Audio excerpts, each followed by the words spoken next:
Bonjour à toutes et à tous, bonjour chers amis, chers coachés, chers collègues. Voici une vidéo sur la méthode confiance en soi. C'est la fiche 8. Choisir d'être acteur de son changement. C'est la vidéo Cœur de Swan 240. Donc on va faire la partie coaching, je vais vous poser quelques questions. Quelle différence voyez-vous entre une habitude, une routine, une addiction, un rituel, quelque chose qui est cyclique en fait, qui se répète, mais quelle différence d'après vous entre une habitude, une routine, une addiction, un rituel?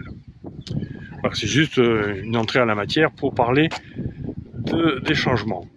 Comment on peut changer d'une habitude, changer d'une routine, changer une addiction, changer de rituel. Avez-vous une habitude que vous aimeriez supprimer, que vous aimeriez modifier, que vous aimeriez changer en fait, puisque c'est d'être acteur de son changement. Si vous avez des habitudes qui vous déplaisent, comment vous allez pouvoir vous en défaire, les modifier? Et dans quel but vous voulez faire ça? Est-ce que c'est pour un mieux-être relationnel, un mieux-être professionnel, pour améliorer un projet, etc., etc. Et comment s'en débarrasser d'ailleurs? Quelles sont les causes, les conséquences de ces habitudes, de ces routines, ou des addictions, ou des rituels que vous avez engrammés? Eh bien, comment vous pouvez vous en débarrasser? Est-ce que vous avez des solutions à ce sujet? Est-ce que vous avez trouvé un processus, ou des techniques, ou des méthodes pour vous débarrasser de ces habitudes pour être mieux? Alors, quelles sensations et quelles émotions vous viennent en réfléchissant à tout cela? Parce que ces habitudes provoquent des émotions soit de joie, de sérénité, d'angoisse, de peur, de tristesse. Alors, qu'est-ce que vous en pensez et surtout, qu'est-ce que vous ressentez? Voilà pour la partie coaching, réflexion. Maintenant, au niveau de la formation, on va travailler évidemment sur le mécanisme d'une habitude. On va travailler sur la roue d'une habitude avec cette histoire de déclencheur, besoin du circuit d'une habitude, avec la dopamine, le glutamate, etc., avec l'effet primaire qui est un système de récompense positive, et puis l'effet secondaire qui est négatif pour certains types d'habitudes. Comment les analyser et comment ensuite pouvoir passer d'une habitude nuisible à une habitude positive.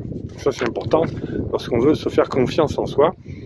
On manque de confiance lorsqu'on est dans des habitudes négatives, qu'on n'est pas capable ou qu'on ne se sent pas capable, que l'on n'ose pas ou qu'on ne se sent pas capable de changer d'habitude. On va parler aussi de zones de confort et de prise de risque, puisque dans la conduite du changement, si on veut se faire confiance, il faut changer d'endroit, d'environnement, de pensée, d'habitude, etc. Sortir de sa zone de confort et prendre des risques. On verra comment on prend des risques étape par étape. Quels sont les avantages et les inconvénients d'être dans sa zone de confort et quels sont les avantages et les inconvénients de prendre des risques. On voit comment on prend des risques calculés, petit à petit, la politique des petits pas dans le changement, c'est intéressant. On verra aussi ce qu'on appelle la courbe de deuil de Kübler-Ross et le cycle de Hudson, qui sont vraiment des éléments indispensables pour comprendre comment marchent les habitudes et comment s'en débarrasser, et de prévoir aussi que certains éléments, certains comportements peuvent être cycliques. On fera ensuite des exercices pour terminer. Quel est votre défi pour changer et d'augmenter votre confiance en vous? Et comment changer d'habitude? Comment vous pourrez voir des actions pour changer d'habitude.